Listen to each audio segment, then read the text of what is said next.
ഒമാനിൽ നിന്നുള്ള എണ്ണ കയറ്റുമതിയിൽ വർധനവ് തുടരുന്നു. 2024 ഒക്ടോബർ അവസാനത്തോടെ 286.3 ദശലക്ഷം ബാരൽ എണ്ണ രാജ്യത്തുനിന്ന് കയറ്റുമതി ചെയ്തു. ഒമാനിൽ നിന്ന് ഏറ്റവും കൂടുതൽ എണ്ണ ഇറക്കുമതി ചെയ്യുന്ന രാജ്യങ്ങളിൽ ചൈനയാണ് ഒന്നാമത്.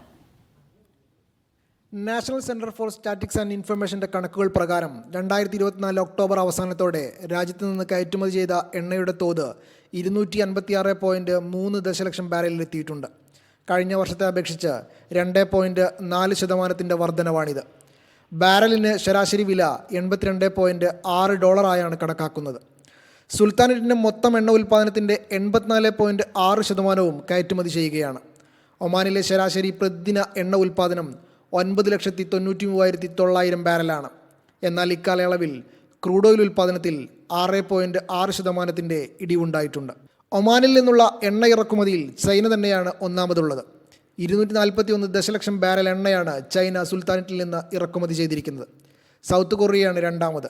5.7 ദശലക്ഷം ബാരൽ അവർ ഒമാനിൽ നിന്ന് ഇറക്കുമതി ചെയ്തിട്ടുണ്ട്. ഇത് കഴിഞ്ഞ വർഷത്തെ അപേക്ഷിച്ച് 102.3% വർധനവാണ്. മൂന്നാമത് ജപ്പാനാണ്. 3.9 ദശലക്ഷം ബാരൽ എണ്ണയാണ് ജപ്പാൻ ഒമാനിൽ നിന്ന് വാങ്ങിയത്. ഇത് കഴിഞ്ഞ വർഷത്തെ അപേക്ഷിച്ച് 49.8% കുറവുമാണ്. ഇന്ത്യയിലേക്കുള്ള ഇറക്കുമതി 26.3% കുറഞ്ഞ് 2 ദശലക്ഷം ബാരലായിട്ടുണ്ട്. Media 1, Muscat.